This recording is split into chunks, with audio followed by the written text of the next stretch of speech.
ketika melihat bagaimana kemampuan, keterbatasan, kelemahan yang begitu banyak. Tapi obsesi itu alhamdulillah 19 tahun sudah terbayarkan, sehingga nanti selanjutnya harus punya obsesi yang jauh lebih besar.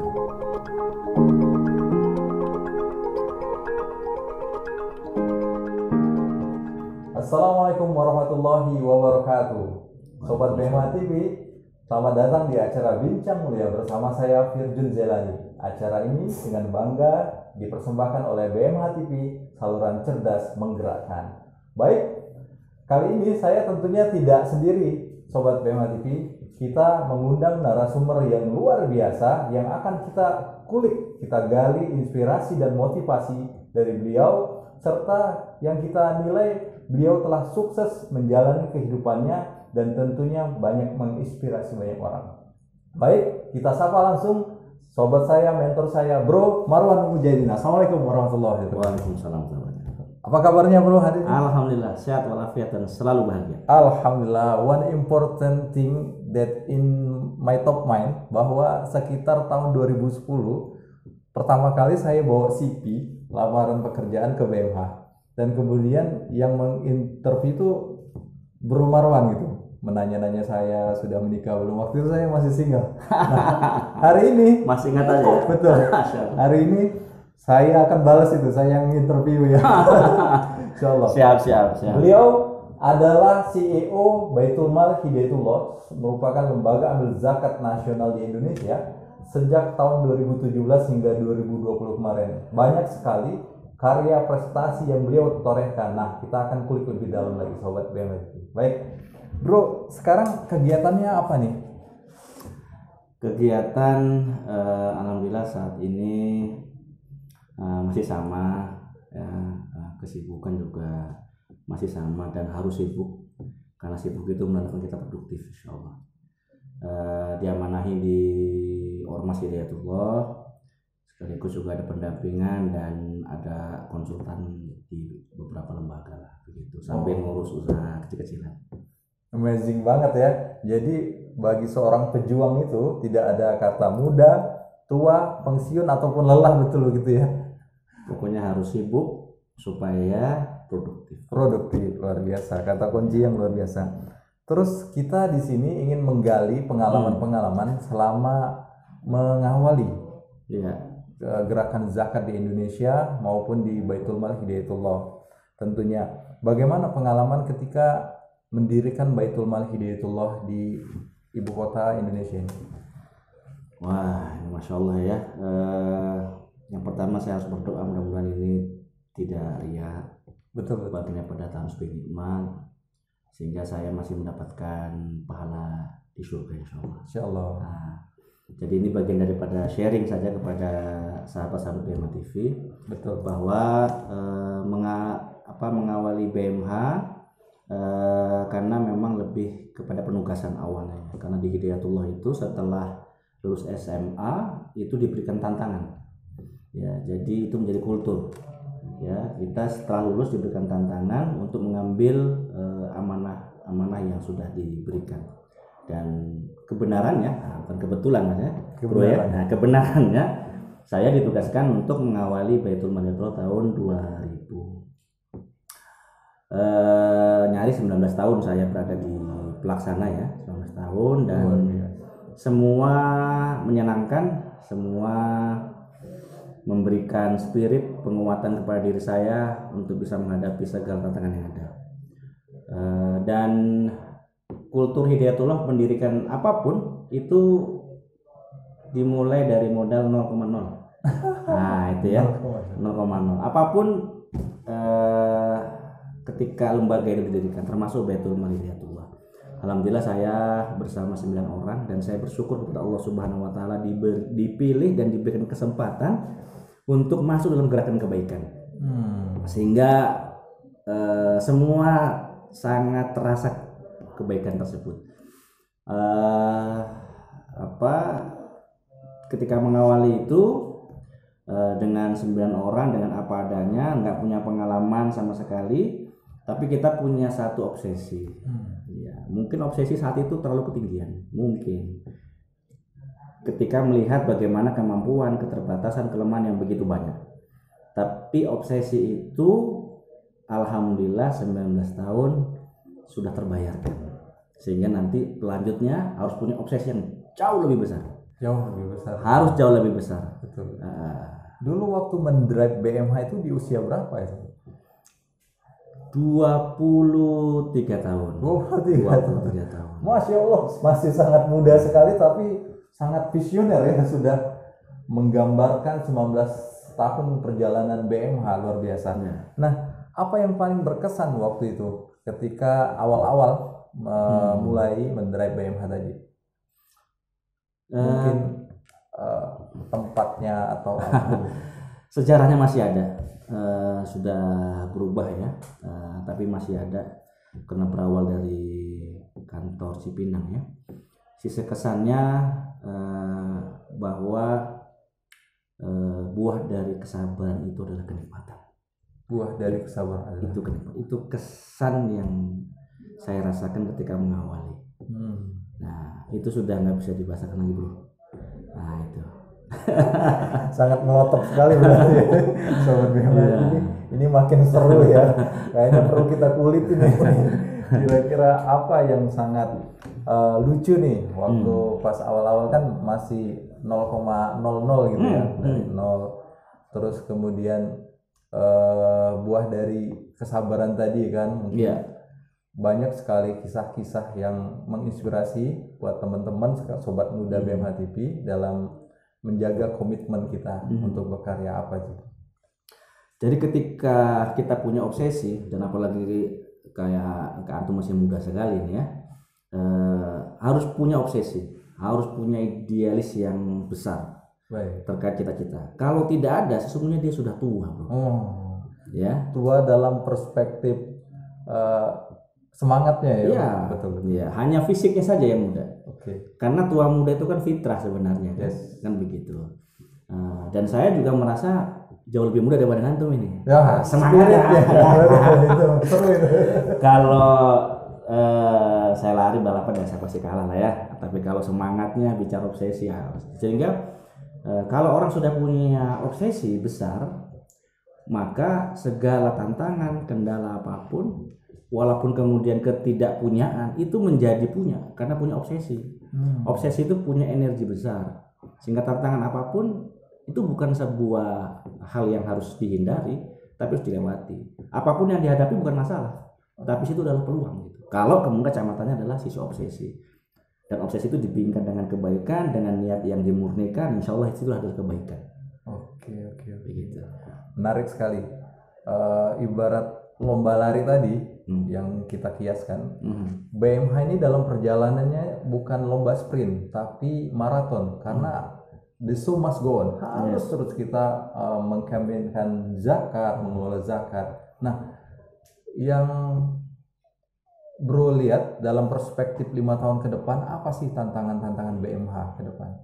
Ya, tentu tantangannya pasti berbeda ya, dan bisa juga lebih sulit ya, karena perubahan secara global itu juga luar biasa.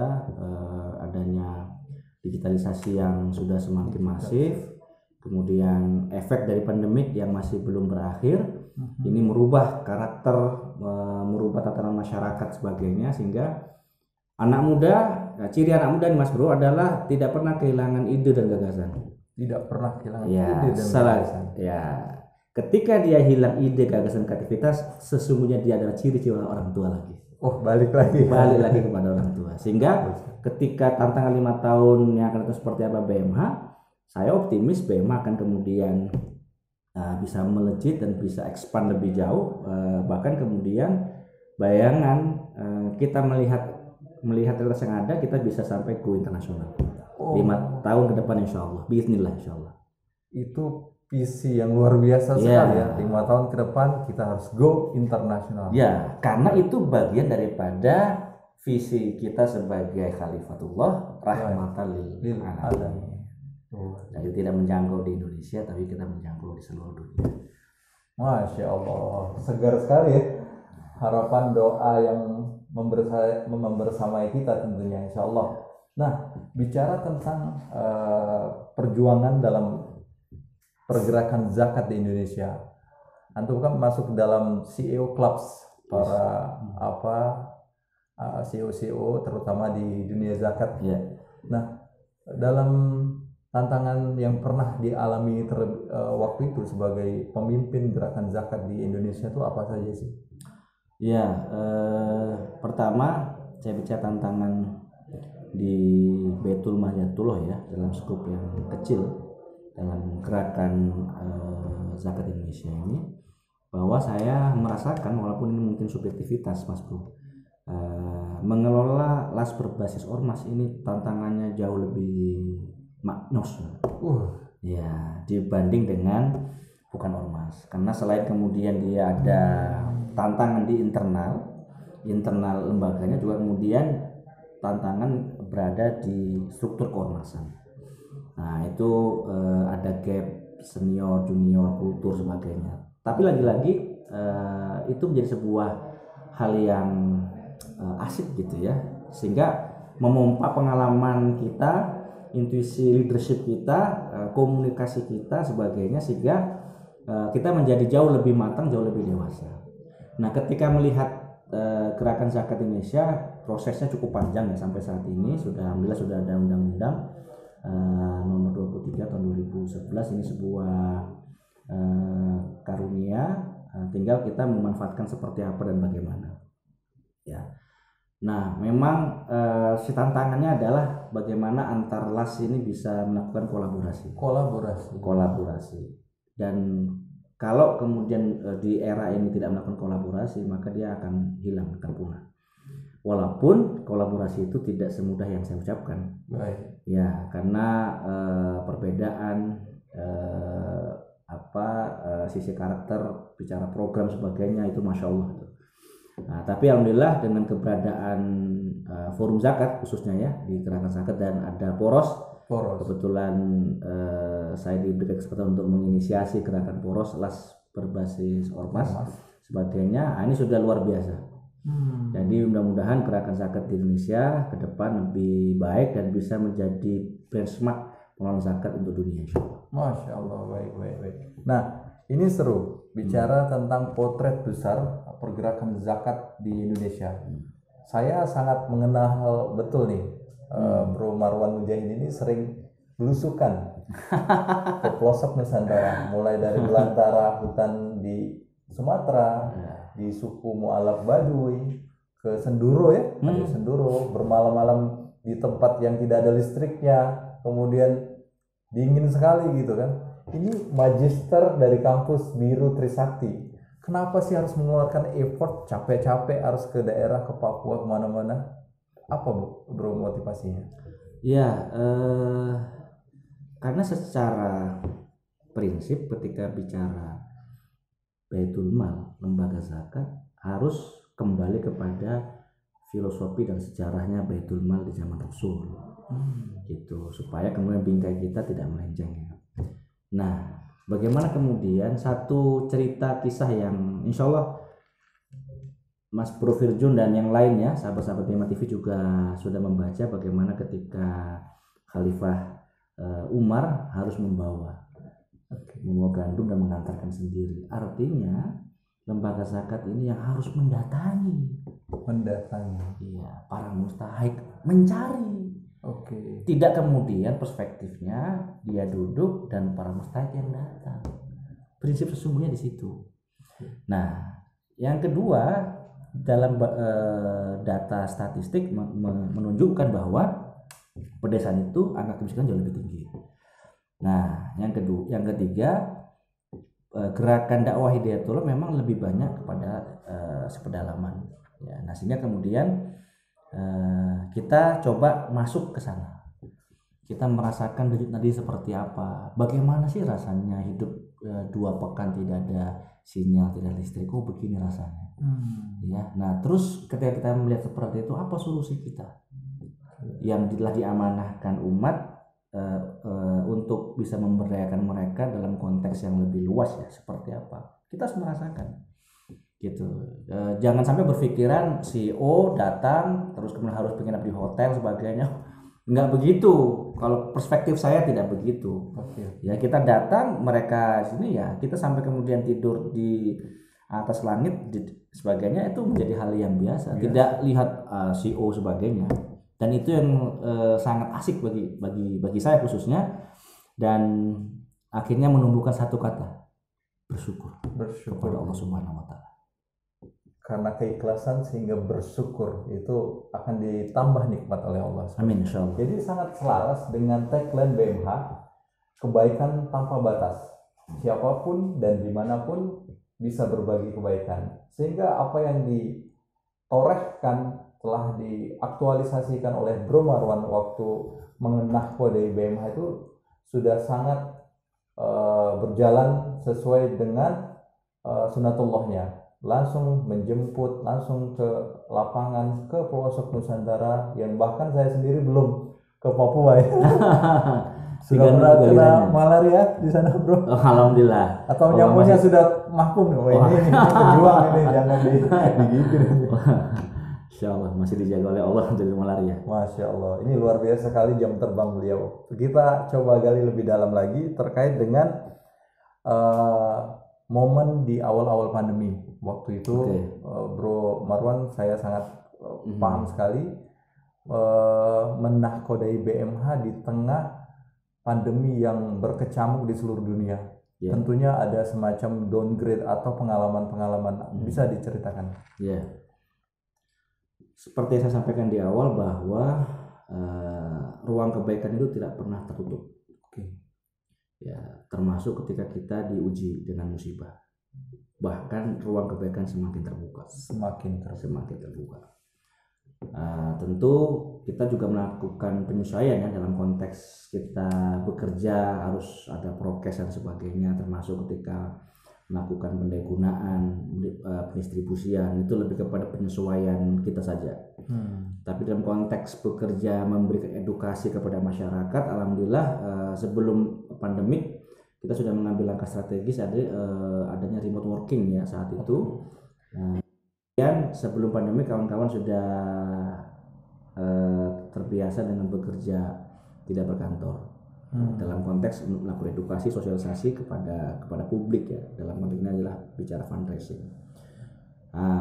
Yang kedua, kita memang cukup prihatin ya dalam konteks ekonomi yang kemudian juga melanda sebagian besar ya, termasuk dari para muslimin sebagainya, diuji oleh Allah Subhanahu wa taala. Ini kita kemudian harus menimbulkan sensitivitas seperti apa dan apa yang harus kita bisa berikan kepada mereka gitu, karena mereka yang namanya roda hidup kan bisa naik turun ya. Mungkin saat itu beliau diuji dan kita kemudian memberikan apa sebagai lembaga zakat, memberikan respon apa, jaminan sosial apa yang kita bisa berikan. Nah, alhamdulillah berbicara pandemik, kita secara penghimpunan alhamdulillah malah meningkat. Artinya pendayagunaannya juga meningkat. Artinya pendistribusian lah jauh lebih banyak, jauh lebih luas, dan menyasar kepada para masyarakat yang terdampak dari wabah corona itu. Nah, strategi apa waktu itu dalam mendistribusikan? Nah, bicara distribusikan, BMH mendapatkan award dan kepercayaan dari masyarakat Indonesia sebagai lembaga zakat dengan pendistribusian terbaik di eranya Bro Marwan. Itu strategi apa sih oleh Basnas waktu itu? Strateginya apa sih sehingga masyarakat begitu sangat yakin dan memberikan apresiasi setingginya sebagai las terbaik dalam pendistribusian? Ya, alhamdulillah kita punya jaringan yang cukup banyak dan solid, dan jaringan itu juga berperan untuk melakukan assessment terkait program-program yang dibutuhkan masyarakat saat itu, dan kita coba melakukan kapitalisasi potensi yang ada di BMH seperti apa untuk memberikan bantuan kepada mereka yang terdampak tadi secara nasional, sehingga tidak mengalami kesulitan banyak ya, karena kita punya jaringan Sridai, ada rumah Quran, ada pesantren dan semacam-macamnya, sehingga itu yang menjadi perpanjangan tangan kita untuk menyalurkan kepada orang-orang yang tepat sasaran. Alhamdulillah menjadi cambukan yang lebih kuat lagi, kita diberikan apresiasi yang kedua kalinya. Kedua kali berturut-turut. Yes. Luar biasa. Jadi ketika saat kita di era pandemi itu malah menorehkan prestasi. Kemudian tadi bicara dengan kondisi saat ini adalah eranya kolaborasi, baik internal jaringan kita maupun di eksternal gitu. Inovasi apa dan kreativitas apa di era kolaborasi ini yang sangat signifikan dilakukan oleh Bro waktu melakukan strategi BMH? Iya, jadi yang kita lakukan saat itu adalah melakukan kolaborasi pendistribusian atau kolaborasi dalam konteks program. Yes, karena saat itu memang dibutuhkan oleh banyak orang dan tidak mungkin bicara pengelolaan zakat itu sendiri, Mas Bro. Karena kebaikan itu harus terpimpin. Baik. Nah, ya, sehingga kemudian dia harus menjadi sebuah arus gerakan. Ketika bicara arus gerakan maka harus ada kolaborasi. Nah, kolaborasi itu untuk menguatkan, bukan melemahkan ataupun kemudian mengaburkan kebaikan itu sendiri, sama sekali tidak. Nah, dengan itu kita melakukan banyak sekali kerjasama, kolaborasi, sinergi dengan beberapa pihak untuk melakukan pendistribusian. Adapun juga memang kita juga berkolaborasi dalam konteks isi funding ya. Dengan pihak ketiga, terutama dalam hal funding digital. Menarik ini, funding digital. Saya pengen ulas eranya dulu masih mengawal ya di tahun 2000 dengan kondisi terupdate sekarang, di mana digital platform, digital media dan teknologi lainnya sangat banyak sekali. Apa sih hal yang paling berbeda trennya terkait digital pada saat dulu ngawal-ngawali dengan sekarang? Dulu memang kita harus investasi dalam hal memberikan sisi mindset untuk seluruh stakeholder yang ada di BMA, dan itu tidak ringan.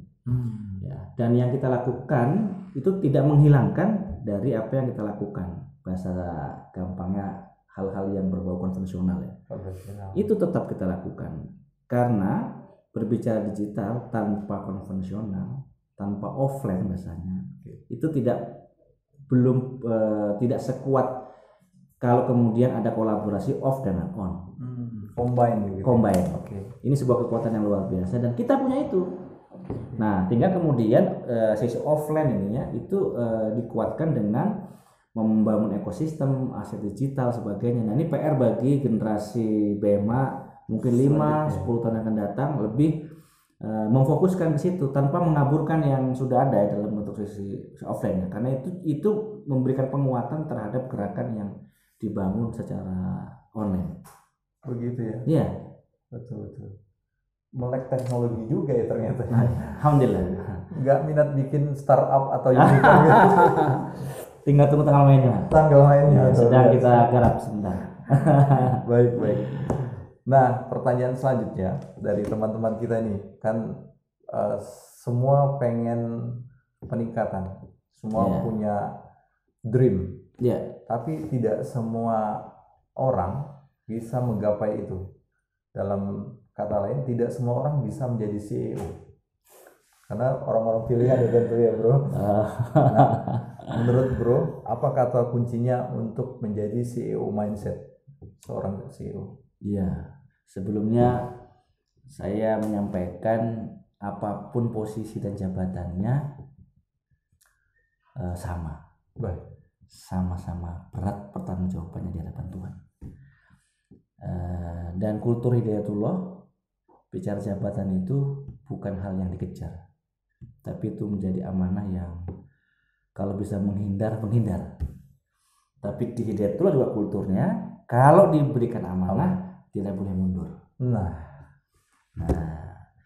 sehingga ketika diamanahi menjadi CEO dengan segala keterbatasan diri saya, ketidakmampuan diri saya, rupanya di situ yang menguatkan. Oke. Gitu. Yang kedua terpenting adalah membangun soliditas. Ya. Dan yang harus nampak daripada soliditas itu adalah syuro. Bahasa kita bermusyawarah. Karena dalam syuro itu banyak kebaikan. Yang ketiga keteladanan tadi ya. Ya, Keteladanan dalam konteks apapun, dalam bersikap, termasuk kemudian dalam hal spiritual. Jadi CEO itu karena dia punya pemimpin, keteladanan spiritualnya harus benar-benar bisa terjaga. Ini yang berat ya, karena ketika itu sudah ternodai, terganggu, maka nggak bisa memberikan inspirasi yang sampai ke hati kepada seluruh stakeholder. Nah, sehingga leadership ini bagaimana bisa memadukan itu semua. Oke. Itu. Begitu kira-kira. Itu ya, iya. kata kuncinya. Iya. Dan ternyata mahal sekali ya. Ini nggak bisa didapat di universitas manapun ini. Bisa di atas miliaran ini ilmu barusan ini. Baik. Oke, kita masuk ke achievement BMH ke 5 tahun ke depan, katakanlah seperti itu. Apa sih potensi-potensi yang bisa digapai oleh BMH 5 tahun ke depan? Ya, yang pertama adalah semangat dari pelaku zakat di BMH ini harus punya nyali fastabiqul khairat. Nyali fastabiqul khairat. Kalau sudah punya nyali fastabiqul khairat, maka yang terbangun adalah fokus kepada kekuatan. Baik. Gitu ya. Jangan sampai kemudian begini, kita begini. Itu yang harus direkonstruksi dulu sisi mentalitasnya itu. Kalau ada begitu ya, tapi saya kira soal tidak ada. Nah, kenapa? Karena 5 tahun yang akan datang kita kan sudah ada rencana strategis ya, seperti apa dan ada indikator-indikator yang harus dicapai dalam kurun waktu 5 tahun. Dan setelah kita melakukan analisis SWOT salah satunya ya, dengan melihat bagaimana kondisi makro dan mikro dan pencapaian kita dari 2001 sampai saat ini, bahasa mudahnya masa depannya cerah gitu. Ya, tetapi ingat, jangan sampai keberlimpahan fasilitas itu mengaburkan niat kita. Tadi meluruskan niat kembali ya. Orang banyak sukses, banyak solid ketika dia susah. Baik. Tapi ketika dia kemudian melewati satu kondisi ruang-ruang kemapanan, maka itu ujiannya jauh lebih berat. Di situ malah ya. Di situ ujiannya. Dan banyak sekali sejarah yang berbicara ketika berada kemapanan dia tumbang. Nah, itu pesan saya kepada generasi di BEMA khususnya dan kepada siapa saja yang kemudian berada di lembaga, di perusahaan, organisasi ketika berkemapanan, itu ujian malah yang luar biasa. Ya, saya pekan depan diminta salah seorang manajer untuk melakukan mediasi di tengah kemapanan organisasi crash. Ini satu contoh case. Salah satu contoh ketika di tengah-tengah kemapanan. Betul. Itu terjadi ya. Ini sudah pekan kemarin juga sama, dapat bantuan sekian miliar, masya Allah ujiannya untuk sekolah sebagainya, antar pengurus, masya Allah. Begitu ya, luar biasa sekali ya. Ternyata ujian-ujian yang harus kita lewati itu harus punya perspektif untuk bisa mengontrol dan bisa memanage itu sehingga terlewati dengan baik ujian tersebut. Makanya ada doanya, aku berlindung dari fitnah dunia. Dari fitnah. Ya, itu harus terus. Karena ketika dulu, ya ini bicara sebentar ya, nostalgia kita flashback, nggak ada fasilitas, aset nggak ada sebagainya. Betul. Saat ini sudah luar biasa, jaringan sudah 32 provinsi ya. Yes. Kemudian di kota kabupaten sudah 80-an. Uang sudah sekian ratusan miliar sebagainya. Ini nggak ringan. Harus ada wiridnya itu Mas Bro, supaya kemudian terhindar daripada fitnah dunia. Fitnah. Ini seru sekali insight yang kita dapat pada hari ini dari narasumber yang luar biasa. Nah, kita mau masuk ke games dulu nih. Jadi Asal jangan judulnya ngeprank aja. Games Tell the Story. Sobat BHMA TV dimanapun Anda berada, saat ini kita masuk ke game Tell the Story. Ini game yang seru untuk kita tanya-tanya langsung ke narasumber kita yang luar biasa pada hari ini, Bro Marwan. Baik Bro, kita masuk ke games ini. Seluruh narasumber kita akan kita kulik nih ya, tentang momentum spesial. Oke, kita masuk pertanyaan pertama. Siapa tokoh yang paling menginspirasi dalam hidup Bro Marwan? Rasulullah Shallallahu Alaihi Wasallam. Allahumma sholli ala sayyidina. Bisa dijelaskan? Ya, beliau sebagai Rasulullah Shallallahu Alaihi Wasallam begitu banyak bahasa manajemen inspirasi dengan perjalanan hidupnya beliau, ya, bagaimana perjuangannya beliau, sehingga apa yang dilakukan tadi, yang saya sampaikan tadi, tidak ada satu butir debu dibanding perjuangannya beliau. Dan jangan pernah kita merasa lelah, karena kelelahan kita tidak ada apa-apanya dibanding Rasulullah SAW. Jangan kita merasa sibuk kita masih jauh dibanding Rasulullah SAW. Jangan kita merasa kemudian sudah berjuang, sementara apa yang kita lakukan ini masih jauh dari Rasulullah SAW. Jangan katakan lelah, tapi katakanlah lillah. Setuju ya Bro? Luar biasa sekali. Baik, kita masuk ke pertanyaan kedua. Momen apa yang paling diingat ketika masih kecil nih? Usia 5, 10 gitu. Ya, ini yang membuat sampai saat ini saya trauma nih Pak. Jadi waktu kecil di Balikpapan, saya masih ingat namanya Bukit Parkesit Balikpapan. Saya lagi bermain di situ. Saya digigit anjing. Itu yang membuat kemudian saya tidak agak takut sudah. Trauma sampai saat ini 40 tahun ya, 30-an tahun, 40 tahun. Traumanya masih ngefek sampai saat ini. Sampai saat ini itu ya. Itu lagi main sama teman-teman atau pulang sekolah? Lagi bermain, nggak lihat dari sekian banyak kenapa dia ngincar saya gitu. Nah itu juga saya tidak tahu, dan kebetulan saya masih pakai celana pendek. Iya. Sehingga terasa sekali itu. Betul sekali. Itu masih membekas itu. Itu ya yang paling sekali. Saya mau mengatakan seru tapi nggak seru. Karena digigit itu paling bikin trauma ya. Iya, itu yang saya masih ingat ini. Iya. Oke, pertanyaan ketiga. Bacaan buku yang paling favorit dari kecil sampai sekarang? Kalau kecil berbeda ya. Dulu biasa komik ya. Kalau dulu ada namanya buku 9 benua. Mungkin kalau Mas Bro belum dapat kayaknya. Ya, 9 benua itu udah rutin saya tuh bicara. Dulu masih kecil. Setelah kesini ya tentu buku-buku agama ya. Buku agama, dan setelah kemudian diamanahi beberapa lembaga manajemen, leadership, sebagainya, itu ini yang saya gandrungi. Tidak ada yang favorit dalam konteks ngarang sebagainya, tapi ketika itu ada apa sesuai dengan passion saya membaca itu. Berarti hobi juga mengunyah-ngunyah buku ini. Iya, khususnya di manajemen dan sisi leadership seputar itu dalam konteks itu ya. Kalau dalam keagamaan ya akidah, tafsir pastilah ya, sebagainya. Berarti sangat berkorelasi dengan wahyu pertama nih, Iqra ya. Iqra bismi rabbikal. Sangat menghujam itu ya, wahyu pertama. Pemuda yang jarang baca dipastikan dia tidak kreatif.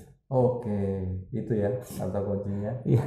Bacalah, maka engkau membelah dunia, engkau membuka cakrawala dunia. Dan kalau tidak mau pikun, sering-sering lah membaca. Terkhusus membaca Al-Qur'anul Karim. Itu insyaallah mukjizat ya Allah. Baik, pertanyaan selanjutnya, dulu SD di mana? Saya SD di Balikpapan, SD 015. Balikpapan, iya, Kalimantan. Lapak. Nah, kalau ada sahabat Bema TV kalau dari Balikpapan pasti tahu namanya Rapak, Muara Rapak. Muara Rapak. Itu SD. SD. Kalau SMP? SMP saya di Al Mukmin Ngeruki Solo. Solo. Iya. Terus juga sebelumnya sempat sanawiyah di MTS Negeri Sanawiyah di Muara Rapak juga. Di Balikpapan tadi. Balikpapan. Oke. Setelah itu saya mondok di Indramayu. Indramayu. Di Tulungagung. Tulungagung ya. Iya. Di situ. Sempat ke Jawa Timur, ke Malang? Ke Malang ya, Malang setahun. SMA apa SMP?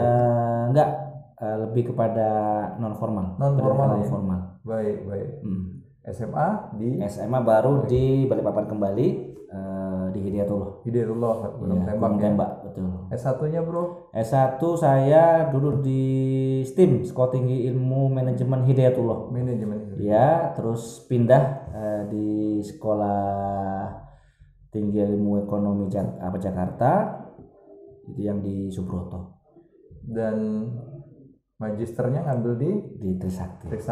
Yes. Jakarta ya. Iya, di Menara Batavia. Ya. Oke. Penambang. Ini sudah saya hitung pindah bolak-balik luar biasa sekali ya, jam terbang dalam belajar itu. Apa sisi ibrohnya yang selama pindah-pindah itu sekolah belajar yang bisa diambil? Pertama karena dipaksa. Oh, jadi keluarga saya itu kepingin anaknya ada yang jadi ustadz gitu. Oke. Ya, dari 5 kandung 2 tiri saya, yang dipilih saya menjadi kelinci percobaan ya. Nah, tapi saya juga nggak membantah apapun karena ini orang tua, pasti ada keberkahan yang saya lakukan dengan keterpaksaan itu, sehingga menjadi sebuah kenikmatan sampai saat ini, dan saya baru merasakan ini maksud orang tua. Maksud dan tersirat yang selama ini diamanahkan itu ya. Betul. Oke. Selanjutnya pertanyaan ke-6. Apa kesan yang paling mendalam ketika kebersamaan bersama keluarga? Kalau sudah keluar kota sekian lama, itu rindunya ngepol, Mas. Ngepol itu rindunya. Pernah sampai 1 bulan karena tugas sebagainya, masya Allah, nggak bisa dibahasakan. Biasa. Kerinduannya itu. Apalagi kalau di luar kota jarang komunikasi ya, itu bukan kemudian kita tidak sayang, dipelihara kerinduannya nih. Nanti saat itu dia, waduh, gitu. Itu yang paling berkesan sekali. Momen-momen ketika berpisah karena tugas dan bertemu saat saya sengaja jarang memang calling apapun ketika tugas, jarang sekali kalau nggak mepet sebagainya darurat, karena untuk menjaga kerinduan tadi. Oke. Rindu ini masya Allah nikmat. Ini generasi ada berapa orang ini anak-anaknya? Baru 4 ya? Luar biasa. Yang pertama kuliah? Yang pertama baru SMA di Gontor. Yang kedua di pesantren Lukman Hakim Surabaya. Mas Mumtaz ya? Mas Mumtaz. Oke. Yang 3 ke-4 masih di rumah. Di rumah ya? Iya. Biasa sekali. Terus ini pertanyaan yang terakhir dan tentunya paling penting. Ya. Yakni apa yang ingin disampaikan Bro Marwan Mujahidin kepada diri sendiri untuk 5 tahun ke depan? Ya, sebelumnya saya sampaikan begini Mas Bro. Kenikmatan itu setelah proses itu terlewat. Kalau Mas Bro dulu kita pernah sama-sama ke gunung. Yes. Masih ingat ya? Nah, benar. Ya, gunung. Dulu badan sih masih besar. Bagaimana kemudian naik 1 tapak, 2 tapak, 3 tapak sebagainya, dan kelelahan yang secara fisik luar biasa sebagainya. Ketika sampai puncaknya kita mengatakan alhamdulillah. Terus apa? Kita nengok ke belakang. Wih, jauh juga kita lewati ya. Masya Allah. Terus yang ketiga apa? Kita lihat semua keindahan. Betul. Dan saya menikmati kesan yang paling maksimal itu setelah kemudian saya tidak jadi CEO. Saya tengok ke belakang 19 tahun itu, masya Allah, ini saya bisa lewati ya. Kan ini ya. Perjalanan tadi. Iya, Masya Allah. Nggak nyangka saya bisa melewati. Bahkan kemudian kalau saya di challenge lagi untuk memulai seperti itu belum tentu berani. Belum tentu. Betul. Nah itu puncaknya kenikmatan. Apalagi kemudian kalau itu bisa dibingkai dengan kemurnian, keikhlasan, dan kita berdoa untuk kemudian amal ini menjadi amalan soleh, ya, dan tidak sifat-sifat di hati kita. Masya Allah, itu sudah membuat saya sangat bahagia sekali. Nah itu. Nah sehingga bagaimana 5 tahun yang akan datang, yang generasi yang akan datang, buat yang lebih hebat lagi, yang lebih luar biasa, yang lebih luar biasa lagi, skalanya diperluas, volumenya diperbesar, dan kualitasnya diperbaiki, dan bingkai dengan kemurnian, keikhlasan. Maka itu sustainability, kebaikan tanpa batas. Kebaikan tanpa batas.